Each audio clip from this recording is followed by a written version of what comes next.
and we're recording too. Got Usually there's like a little bit of a delay on Facebook, but for some reason Facebook decided they were on it. They were on it today.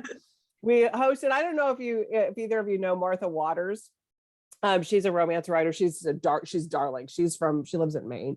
We just hosted her the other day, and she was one that we hosted. Like she acted as an interviewer a couple times for us, and then for her own books. And she was during the first part of the pandemic, like in 2000. We had more technical difficulties with her, and I was like, I can't believe you're still coming back, because like almost every event that we did with her was some kind of So Facebook and Zoom are now very good friends. So Eliza, thank you for joining us today. Where are you calling in from? I'm calling in from Maryland, and I'm so excited to be here all the way across the country. You guys might get to see the sunset while I'm online. Exactly. We're on the opposite corners. And Georgie, I know you're still here in San Diego, right? I am still in San Diego. I'm very excited to be here tonight. Thank you. I know, it's going to be fun. How's the weather out there, Eliza? Is it? It's gorgeous right now. It was raining a little bit earlier, but it's still warm. Okay, perfect. Better than last week when it was snowing. Yeah, no, that's why when I was seeing everybody, you know what, April's such a weird month though. It's just so weird. Yeah, that's a weird one. Okay, so for everybody, for those of you that are joining us from San Diego, I think you know the routine and you know Warwick's, but maybe for some people who are on the other coast, Warwick's is located in San Diego, La Jolla, just a little town, a little bit above downtown San Diego. Little sign there. Been in business since 1896. We celebrated our 125th anniversary last year. So that's pretty cool. Yeah, very cool. Independent bookstores. So Georgie and Eliza are going to talk tonight for about 35 minutes. So in the chat, if you're watching this on YouTube later, sorry, there's no live chat, but it's going to be a great conversation. So still stay and watch it. But for everybody that's on Facebook right now, I will be putting in how to order Eliza's book in that comment section. If you're in San Diego, we'd love for you to stop by the store and pick it up. There's lots of other great Georgie's books there, got all kinds of good stuff there. So, and the other side of the store's got some fabulous gifts, and Easter's this weekend and Mother's Day's coming up. So good place to shop. But we also ship, I was joking when I said, we also ship books. It's like during the pandemic, I think people realized that independent bookstores can ship books. So it was almost as like epiphany for everybody. It's like, yeah, we've been doing it for a while, but thank you. We're glad you caught on. Yes. So we can ship that to you if you're somewhere else besides San Diego. And in that comment section, I would love for you to put in, like I said, they're going to chat for about 35 minutes, and then I'm going to pop back on with questions, and we love audience questions. So I'd love for you to put some questions into that comment section for Eliza or Georgie. So with that, let me introduce these two lovely ladies, and then I will step out the screen. Eliza Knight is an award-winning and USA Today best-selling author. Her love of history began as a young girl when she traipsed the halls of Versailles. I think I want to traipse the halls of Versailles with you. That sounds like it was. That would be a very fun. Did you watch the series Versailles? Yes. Oh my God, I was a little obsessed with that for a while. She is a member of the Historical Novel Society and Novelists Inc. and the creator of the popular historical blog History Undressed. Eliza lives in Maryland with her husband, 3 daughters, 2 dogs, and I love that the turtle got a mention. And she's here today to talk about her latest book, which is right behind her there. There it is, the Mayfair Bookshop. Anything that's about a bookshop is, we kind of like that. So joining Eliza is Georgie Blalock. Georgie is the acclaimed author of The Other Windsor Girl, The Last Debutantes, and the forthcoming An Indiscreet Princess. So we can't wait to hear a little bit about that too. I'm excited for that one. Yeah. Okay. She is a history lover and movie buff who enjoys combining her different passions through historical fiction and a healthy dose of period piece films. I kind of like those period piece films too. When not writing, she can be found prowling the nonfiction history section of the library or the British film listings on Netflix or BritBox or any of those other. With that, ladies, have a great conversation. See you in about a half hour. Thank you so much. So Eliza, congratulations on the new release. Thank you. Must be a very exciting week for you. It's been so exciting so far. So awesome. Yes. Very cool. So what inspired you to write the Mayfair Bookshop, which for people who don't know is about Nancy Midford? Yes. So I've always had a love of, well, I shouldn't say always. I started my love of Nancy in high school. One of my history teachers was really into assigning us period books written by authors during whatever time period we were learning about. And so she assigned us to read The Pursuit of Love. And I fell in love with the book. I loved it. Excellent book. It's so good. So I just kind of fell in love with her as an author at that point. And then in college, I was studying my degree in family studies, and one of our teachers was talking about family dynamics and how different they can be. And he brought up the Mitford family. And ever since then, I kind of had an obsession with their whole family, just sort of personal. And in about late 2019, early 2020, I decided to send off my proposal to our agent. We share an agent. Yes, we do. And she said she loved it, and the editor loved it. And so we went with it, and that became the Mayfair Bookshop. I was super, super excited to be able to write that. And then, of course, like 2 months later, the whole world shut down. So that made writing difficult, considering all three of my kids were at home trying to figure out the internet. Yeah, I remember that time. Right? It was terrible. Yes. And my husband was stuck overseas for months, so I was kind of navigating all of it alone. So one of the reasons that I decided that I wanted the tag of the novel to be a novel of Nancy Mitford in the Pursuit of Happiness is because while she in the novel is pursuing happiness and through the struggles that she was going through, I was also personally trying to find that inner peace and happiness while like it felt like the world was imploding. Yes. So yeah, while we didn't have the same problems, it was a great journey for us both, I think. That was how it was when I was writing Last Debutantes, because my deadline was June of 2020. And yeah. March is, I had my whole year planned out, and you know how things went. But it's like when you said being able to use it, because mine's set on the eve of World War II. So living in that uncertainty, it was great to be able to, you know, combine that into the story and actually help me give you a little bit of insight into how the characters might have actually faced that coming tragedy. Yeah, absolutely. We've got World War II in the Mayfair Bookshop also. So there's all that emotional turmoil going on. And I was able to add a lot of like just feeling and emotion, I think, into the book, more so than I might have previously, just from going through so much angst and like not being able to leave the house and not knowing what's going to happen with your family and all of that. So I think it helped in some ways. It's definitely, that's the bright side, is being able to use that into our characters.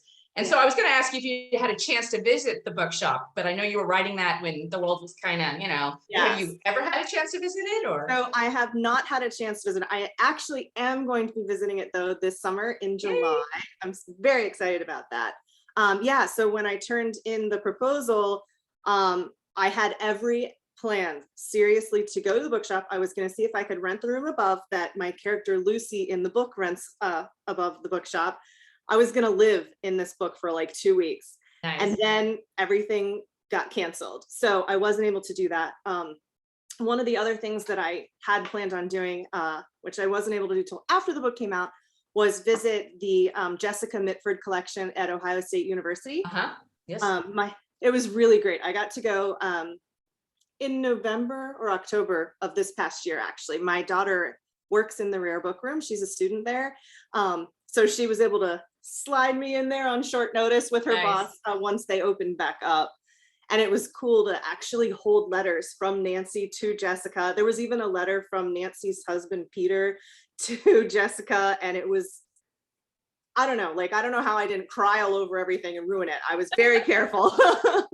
But you wanted to. I did. I was like, oh my God, like my hands were shaking. I was like, I'm holding her letter. It's wonderful to be able to come that close to these characters and to see things that are just, you know, firsthand like that. Right. So that was one of the things I was going to ask you is, you know, how did you do your research for this book? So I really had to immerse myself into Nancy and her family's heads. And one of the great things about the Mitfords is that they have thousands of letters published, letters between Nancy and her friends, letters between her and her sisters, her mom, her, you know, everybody. So what I did was I read pretty much like everything that they've ever written just to kind of get their voice. I actually also discovered some things that I obviously didn't know reading the biographies, just because biographies can only be so long. You can't include thousands of letters. Right. So that was a lot more of the research was reading the actual letters from her and from her friends and family. And then obviously I read like every biography that there is about her. I watched any documentary that I could get my hands on. I even had to email the British Archives asking for a documentary that they were like, okay, that's actually going to be put out through our BBC YouTube soon. And I was like, well, can you send it to me now? And they were like, no, we can't. No. But I did get to see it. And so that was really awesome. Just so much immersion. And then obviously I read a lot of research books about the actual time periods that I was working on. The Bright Young Things of the 30s, and then obviously World War II. And then I bought a book on Chatsworth so that I could really figure out what that house looked like, and even a cookbook that that Deborah wrote, Deborah the Duchess. Yeah, so it was a lot of reading and just immersion. That's wonderful. That's one of the things that I always say to people, like, if you don't enjoy that research, historical fiction is definitely not what you want to be writing in, because it is great to be able to dig around and find things and use it in the story and have it, inspire your characters. So in regard to the inspiration, because I read the book and it's wonderful, highly recommended to everybody. But one of the things that caught me is that the main character, who's in the modern story, is a book coordinator, someone who buys books for people's libraries. And this isn't something that I was aware existed. So can you tell me how you kind of found out about that and why you decided to use that? Yes. So I often think about, like, this is really morbid, but I'm like, what happens if my hands stop working? Like, or like, what if I can't come up with any ideas? Like, what would be the best job ever? And, I've often thought like librarian, like anything to do with books, right? And then I found out that there are people whose jobs are actually to curate libraries for other people. And they literally just read books, come up with ideas for books, and develop like personal libraries. And so I thought, well, now that's a job that I would love to do. And so I thought it would be perfect for that to be Lucy's job. And it also gave me a way to have her travel from the US to London to work in the bookshop, but not be married to the bookshop. And then obviously, maybe she does end up staying there. I won't tell you, all readers, you have to read that yourself. But I just thought that would be a really fun job. And I like to often be able to experience things through my writing and through my characters. And so I had a lot of fun with that. One of the neat things about the Midfords, because I went through a period a number of years ago where, same thing, I read everything about the Midfords, all the biographies, and just seeing how different the sisters were, and just, they did some jaw-dropping things. Because one of the things is, in my book, The Last Debutante, Diana Mitford's stepdaughter, Vivian Mosley, is the antagonist in that book. And so getting into Diana and a lot of the stuff she did, which wasn't real savory. Yes. And I thought you handled that really well in the book. Nancy having to deal with that conflict between, you love your sister, but wow, when your sister is, Hitler's best friend and stuff, that's weird. That's weird. So how did you approach that? Because because you knew you were going to have to deal with some kind of odd stuff. So I think having a lot of siblings myself happened to help me with that. And coming from a very large family, my dad's one of 7, I'm one of 4. I have 3 kids. I have like 35 cousins. So and then obviously I have a degree in family studies. So I've studied families for a really long time. And I think one thing that, around like political issues, a lot of families nowadays have to decide not to talk about certain things. There's all those parodies like the Thanksgiving table, and somebody mentioned something. There was a really great one with an Adele song on SNL one year. I love that one. But anyways, there's just certain things you don't talk about. And then, you also remember you love your sibling. And even though they're making bad choices, or maybe their beliefs aren't the same as yours, you can still maybe find some love for them. And so that's one of the things that Nancy really struggles with, because she's got, a sister who's a rumored lover of Hitler, and then a sister who's BFFs with Hitler and married to a the British Union of Fascist leaders. So she's like, how do I navigate that? And what do I do? Do I stay like solely, sticking to my loyalty as a sibling, or do I care about like what might happen to my country with them being so close to someone who wants to bring war to our door, Right. and then does bring war to the doorstep? So it was really, really hard to navigate that, but I wanted to also make it real. Like, I Yes. think people really do struggle with stuff like that. So I wanted to show the struggle on both those sides. And then when she ultimately does make the decision that she does when it comes to Diana, she also hides it from Diana. So, because she didn't want to hurt her. And then I feel like she almost went over the top being nice to her to make up for that decision that you'll see in the book, readers, that she makes. And, she never told her what she did. Diana found out after she passed away what had happened. And I think she was really surprised and a little hurt by it, but also she was like, She made some bad choices too. Her, so she kind of deserved it. Well, it's interesting to see Nancy have to play that role of almost like peacekeeper in the family. Right. Which I think a lot of oldest siblings have to do. I'm an oldest sister, and I know that's a big part of my job, I feel like. Yeah. And it's tough, especially when you're in that kind of situation and the other person is maybe not responding in kind. Yeah. Because Nancy, the thing about Nancy is she had to deal with so much of her own personal grief. Right. And at the same time, war, and then some sisters that were kind of, woo. Definitely glad my sisters are not doing those things. Yes, I know, right? Jeez, wow. Of all things you have to deal with. So have you seen the Amazon miniseries based on The Pursuit of Love? So I've seen the older version. I have not yet seen the newer version. Mostly because whenever I get a chance to sit down to watch TV, I'm either watching like a documentary or something, or my kids are with me or my husband's with me, and nobody wants to watch it.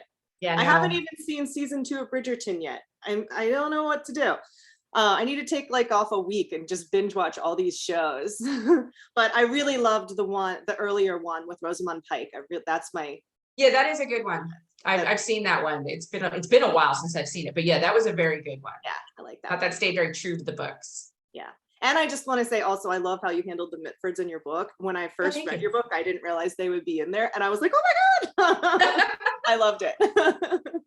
That was fun too, because it was nice to be able to bring in something that because like I said, there was a time when I went through and I had a Mitford phase. Yeah. I just read everything. So it was fun to be able to use that. Yes. And then also, like you said, you'll make a character somewhat sympathetic because, certainly Vivian didn't ask to have her dad and stepmom be who they were. I know. At that specific time in history. So that was pretty fun. So, so speaking of books about the Mitfords, like, are there any that you recommend that people read that you really enjoyed, or besides your book? I really love Nancy's book, The Pursuit of Love. Mm-hmm. And then I also really love The Six. And then obviously I think that anyone who wants to read one of the books of letters that are edited by Nancy's niece, Charlotte Mosley,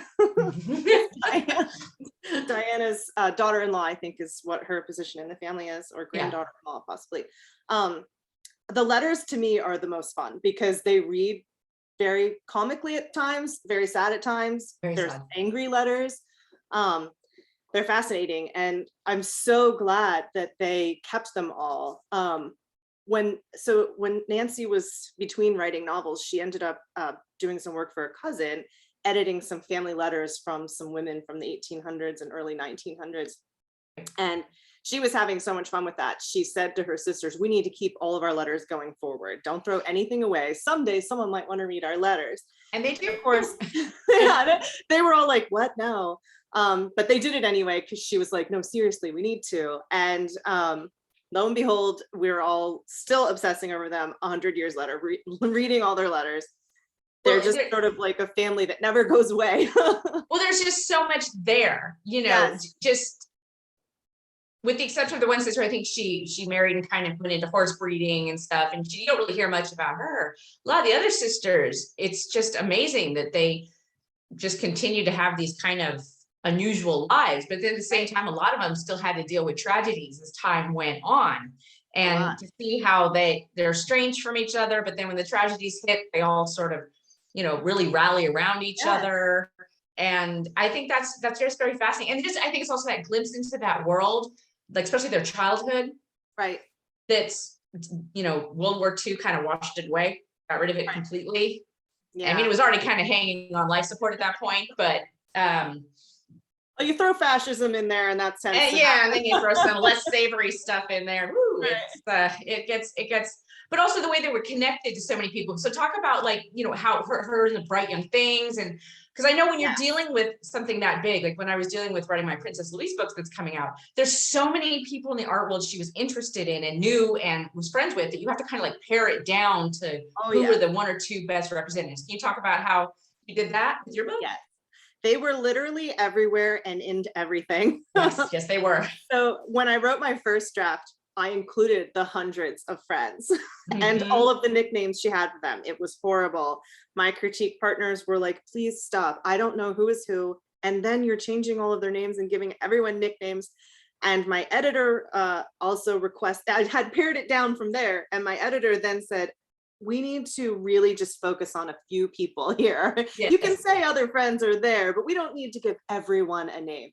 So I knew she obviously had a relationship with Evelyn Waugh. They had a book published of all of their letters together. And so I thought that it would be great to include him, just because we know that they wrote prolifically until her death. And then her other really good friend, Mark Ogilvy Grant, who ended up being the illustrator for the covers of some of her books, she was really close with him as well. And he was also a favorite of her father. So to try to pull a little bit more of humanizing dad into there, I included him as well. And given that she was such a prolific letter writer, I actually had a lot of her relationship with those two good friends be through letters that I wrote in the novel, which is funny because a lot of people are like, oh, she included all of Nancy's letters. I'm like, actually, I wrote those. But I'm glad you think that Nancy wrote them, because that means I did a good job. You got her voice down. Yeah, exactly. So, and then the friend Iris that's in the book, that our modern day character Lucy is out to figure out who this person is, because Iris was one of the nicknames. I created her, she's fictional. I created her because most of Nancy's friends were of the Bright Young Thing era, very, very, you know, they were all socialites and into the arts. She had literary friends, dancing friends, performers of all kinds, actual artists, things like that. So I wanted her to have a friend who was more of the common, you know, common upbringing, just like a normal person that was very down to earth, that readers could connect with, and that Nancy could connect with on a real level, and sort of not have to put on that, you know, honorable Nancy Mitford, you know, honorable Mrs. Rod mantle. She could really just be herself, because part of the thing I really wanted to do in this novel was humanize her. You know, you being a Mitford fan, I know you know this, she is, you know, talked about as being sort of very acerbic and cruel and snotty, and I think that when people put on a show like that, because I don't think deep down everyone is really like that. They're putting on some sort of show because of some reason. Right. And I wanted to figure that out, and I wanted to show that she was not like that in the inside. Like, she didn't have a heart of coal or anything like that. You can't if you write such great fiction. You have to have some really great emotions. So those were the mediums I used with the friends, and how I pared that down, and then just sprinkled in kind of everybody else. Well, not obviously everybody else, but you know what I mean? Like a few other friends, just to give it a little more flavor. Oh, and one really fun thing, when I was reading the book, I read a letter where she was talking about a girl named Deli, and how Deli was cussing about something about everyone's just into, like, I guess she was talking about sex, but she said the F word, and I'm not going to say it on here. But she said it and she thought it was hilarious. And I was like, oh, Deli, that's not a friend I've heard of before. So I went and looked at the footnote, and it was Adele Astaire. And that's how I got the idea to write my second book, which comes out next year. Yes. Yeah. And then I found out when I was researching the Adele book that her really good friend, Tilly Loesch, dated Tom Mitford, Nancy's brother. So I was like, wow, this is just a giant circle. What's fun about that time period is that it's all these luminaries and they know everybody. When you start researching, it's like, wow, oh, this too. Because that was one of the things I found with my Princess Louise book. She knew so many artists from, Whistler to Malay. Yes. And you're just like, wow, she knew that person too. And wow, she knew that person too. And it's like, there's just these certain time periods that have so many luminaries in them that it's so much fun to sort of see them from a different point of view, but also, like you said, it inspired your next book. So tell us about your next book. So my next book, it's about Adele Astaire, the sister of Fred Astaire. At the time, when they were really popular dancing in the 20s and early 30s, she was actually known as the more famous dancer of the two. And she was just a huge star. And when she was offered a part in London, she said, well, I'm not going without my brother. And that's when their career really exploded. But she'd been dancing since she was 8. She was in her mid 30s and she really wanted to settle down and have a family. Plus, I imagine if you were dancing and performing, 500 shows a year and all that for years on end, you're kind of feeling sore. So she was tired and she wanted to take a break. And that's when Fred started doing movies and she was like, you go do you. I've met this lord, the son of a duke, and I am going to get married. And actually, the man that she married, it was Deborah's uncle-in-law. So the youngest Midford sister married the son of a duke. Yes. And that duke's brother was Adele Astaire's husband. So it was, again, a whole big circle. So yeah, I'm really excited about that. Right now, the title was tentatively The Other Astaire, but now they're thinking maybe possibly American Star.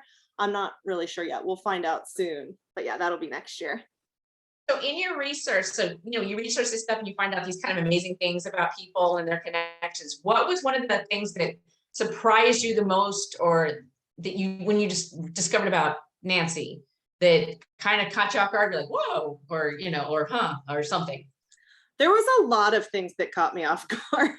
A lot. But one thing I was just thinking about the other day, which it is sort of about Nancy, but it's also about London. And so sometimes she had a little cottage on the Thames, and sometimes she would watch out her window for dead bodies that would float by, because you could call the boatman and he could pick up the bodies and earn money. And she would sometimes wait till they went to the other side so that he could earn more money before she called, because he would get paid more if they were on the other side. Oh, wow.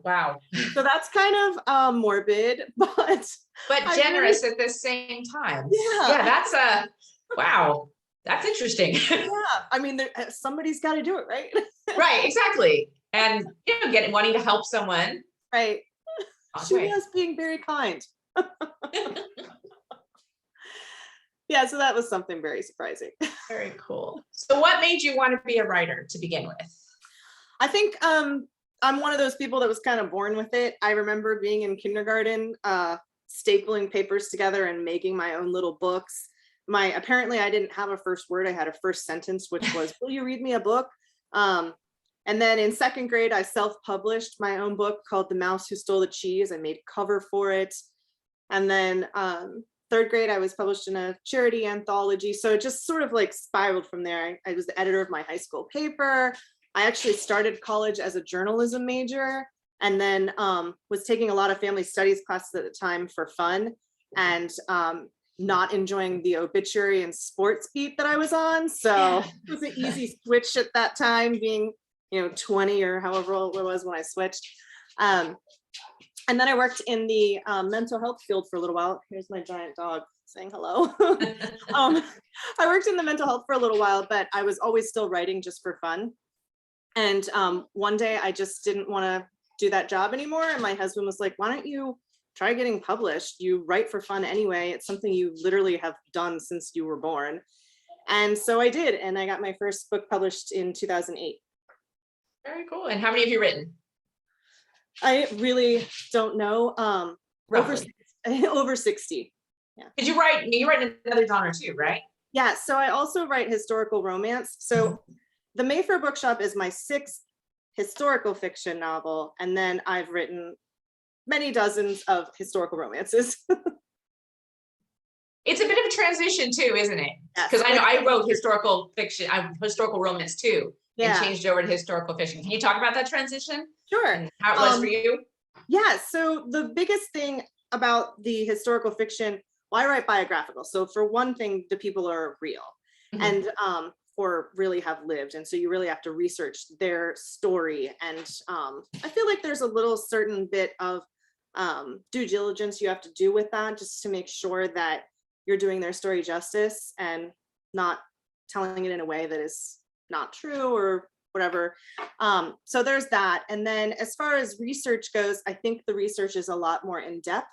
I still did research with my historical romance because obviously I wanted to be true to the time period, but it was more like surface level sprinkling, because in romance, the main story is actually just the relationship between the people. And I think in historical fiction, the history is also a main character. So there's a lot more that goes into it with that. And then also with romance, it's a little bit of a formula. So you have their first meet, first kiss, some conflicts pulling them apart, something else pushing them back together. So there's that you're sort of following to get that story arc.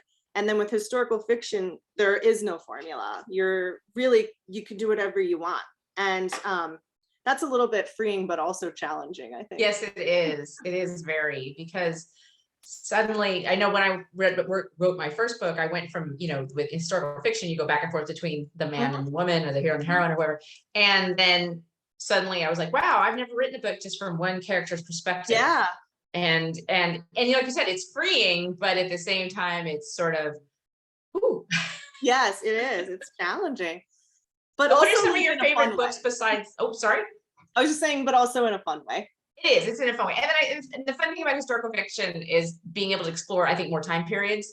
Yeah. Because I know sometimes with historical romance, you get kind of locked into one specific, whereas this, it's like you said, you found the thing about Fred Astaire's sister, and then you were able to follow that, make that your next book, and it ends up in a little bit the same time period, but maybe a little bit different. And so, yeah. And what are some of your favorite books out that aren't Nancy Mitford books? Okay, so let's see.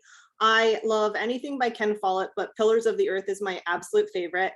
I have read it every decade since I was 14, because the cool thing I've discovered is that it changes every time I read it, depending on where I am in my life and different things I've experienced or understand better. For example, if you've read Pillars of the Earth, there's the whole millions of pages about the cathedral. I did not care about building the cathedral when I was 14, but now in my 40s, I can appreciate the building of the cathedral. It's so beautiful. So he's one of my absolute favorites. I love anything by, let's see, Kate Quinn. I love Kate Quinn's books. Pretty much everyone in our Lioness group. I love everybody's books in that group. The Lionesses are our agency group. And I mean, I don't know, I read so much. Besides historical fiction, I love to read thrillers. It's nice to read outside your genre, though. Yes, I love thrillers. I also love Taylor Jenkins Reid's books. They're more like Hollywoodish and take place a little bit later, so 1950s. I really enjoyed Malibu Rising. I thought that was a great book. Yeah. And I also read a lot of nonfiction. Like I read nonfiction for research, but also nonfiction for fun. I read a lot of psychology books and things like that. It just fascinates me. Very cool. And so tell people about kind of your writing style. Like how you kind of go from, idea to the book, but then also kind of your typical day. Because I know people like to hear about that. Okay. So idea to book is generally, I think, oh, that would be a good book. Let me look into that. And then I do like a hardcore dive where I'm avoiding everything else for the whole day. No dishes, nothing.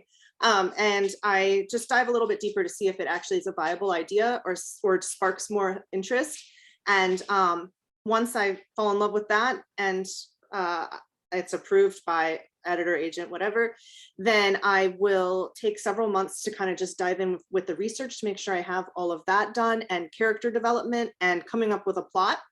And then when I start writing, I do it a little bit weird than some people. So I have to write the first 3 chapters before I'm really in it, because I feel like even though I've plotted out what my characters look like, what their goals are, conflicts, what their past is, I feel like I can't get into their head and hear their voice until I'm actually writing the narrative. So the first 3 chapters are really where I get to know them very well. And sometimes that means deleting those chapters. Sometimes it means just buffing them up. My first draft is always extremely bare. So I just trying to get the bones basically of the story down. And then I'll go back in and fill in the meat. So I will typically add maybe about 1,500 words to each chapter. That's all like the descriptions and emotions and things into it. And then once I've done that, I'll read through the whole thing again and then send it out to critique partners and then revise and then editor. So a typical day, I pretty much do the same exact thing every day. So I get up early. I'm an early, well, maybe not as early as some people, but I am usually up by 6. And I like to do any sort of exercise that I'm going to do that day first thing, because as the day goes on, I know as I just won't do it later. That's how I am. Yep. Yeah, it has to get done first. And then see all the children off. One of them's in college now, so it's just 2 other ones that are being seen off to the day. And then by 7:45, I'm at my desk and I like to start my sprinting. My best brain work is in the morning. So I typically write from like 7:45 until maybe 10 or 11. And then I'll take my dogs for a walk, or they'll drive me crazy all day if I don't. And then I come back and I'll sprint for another hour or 2 and then take a break for lunch. And my lunches are always working lunches, except for Friday. I have a date lunch with my husband. So I'll read. I either read for fun or read for an endorsement or read research during that time. And then I go back, and the afternoons are typically all either business, marketing, promo, or editing if I'm editing a book at the time.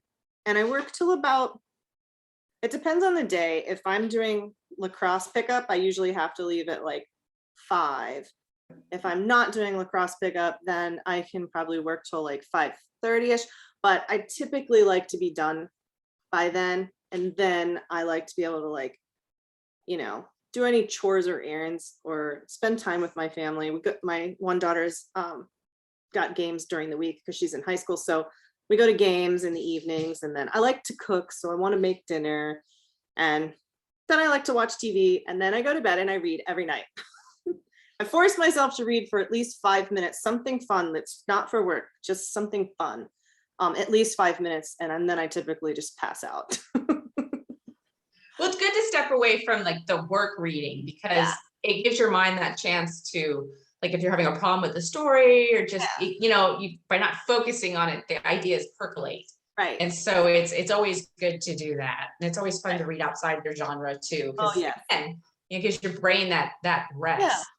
Well, and we love books and we love reading, right? So we want to still keep up that love of reading and not just be all about work. Right.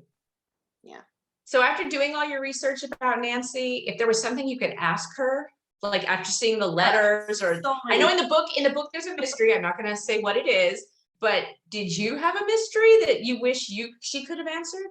Yes, I think what I would have liked to have asked her was, well, there's so many things what I would have liked to ask her, but I think the ultimate question is why she continued to love a man that did not love her back more than one time. Yes. Continually. Yes, I would like to know, because it was so painful seeing all of that. And she was so devoted. And it's like, after the first time, like, you know, and she knew, like, she would say she knows, but she still wouldn't stop. And she was beautiful and talented and intelligent. And, you know, so she could have had any man she wanted. Why did she want the one man that didn't want her back? Right. Yeah. That would be my question. Well, it was interesting because she's such a strong woman. And you see her go through all these different heartaches and dramas and things, but yet that one particular thing, she kind of couldn't let go of. And I think it did a lot of damage to her in her life. I agree. Yeah. And yeah, it is kind of perplexing. But then you look at some of the choices her sisters made that didn't help their lives any either. I would like to ask them so many questions. Oh my goodness.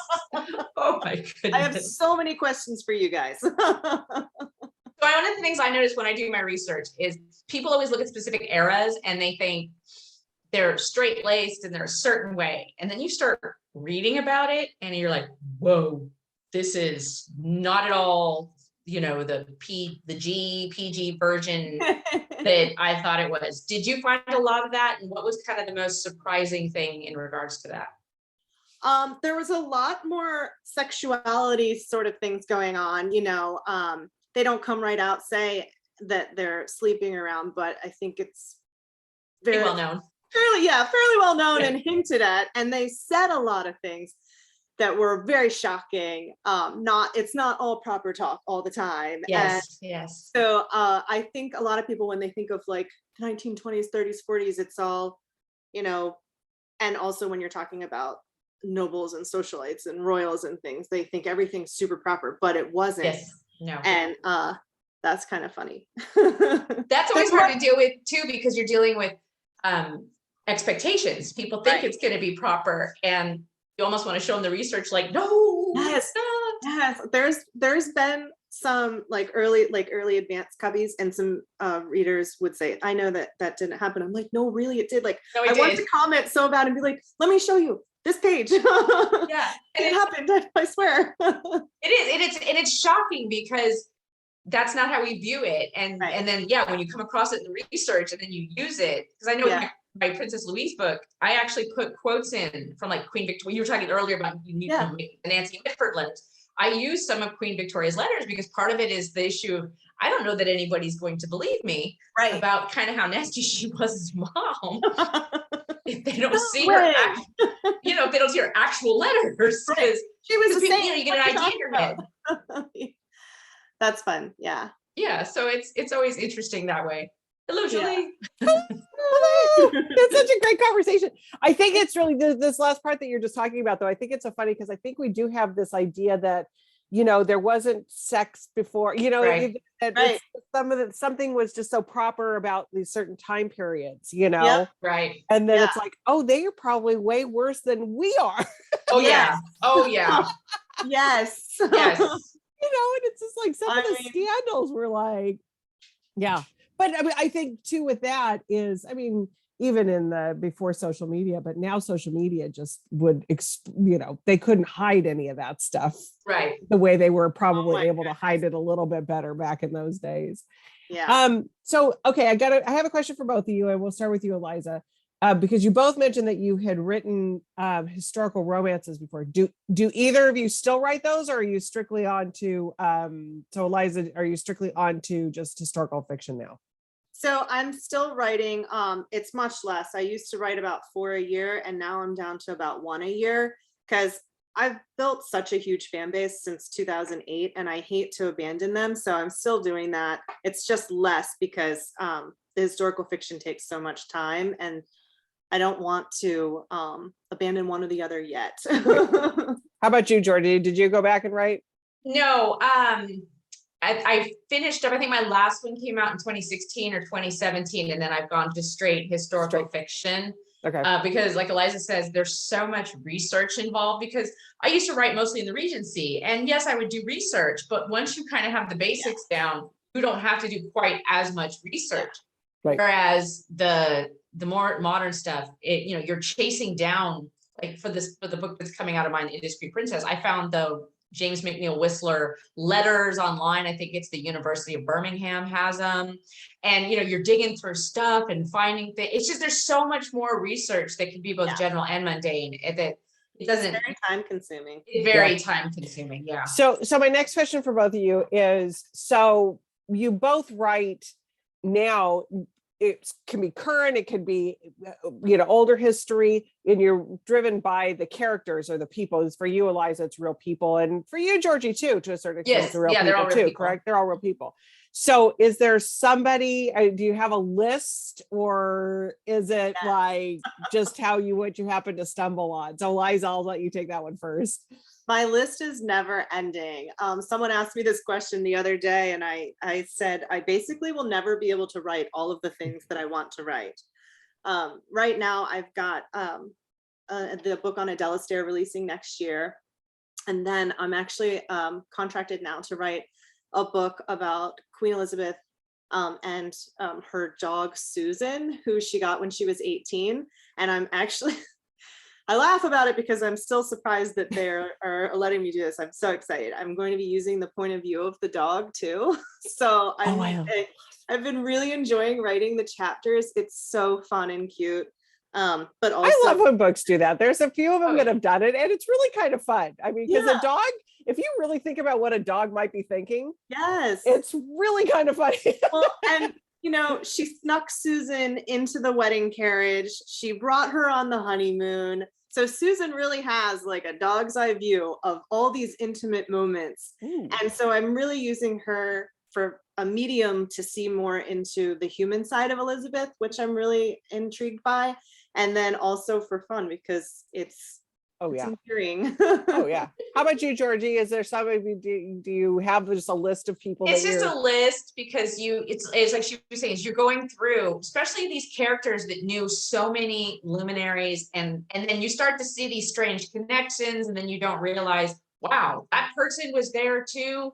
I mean, that was kind of the thing with The Last Debutantes, how that happened is I wanted to write a book about debutantes, and then I find out that Neville Chamberlain's niece was a debutante coming out from number 10 Downing Street while the build-up to World War II is happening. Wow. So it's this sort of this unique time period and she just happened to be there. And so it's fun when you do the research and you see all these other debutantes and who they went on to become and who it was they knew, or with like, Princess Louise, Queen Victoria's fourth daughter, which is my next book. Just seeing all the people she knew, Whistler and Millay and all these just famous artists. And it just opens. And then what you end up doing a lot of times is because you're looking at it through the point of view of the women, you start looking more at like Princess Louise's brother, Prince Leopold. He was at Oxford and he knew Alice Little, who was the inspiration for Lewis Carroll's Alice in Wonderland. Yeah.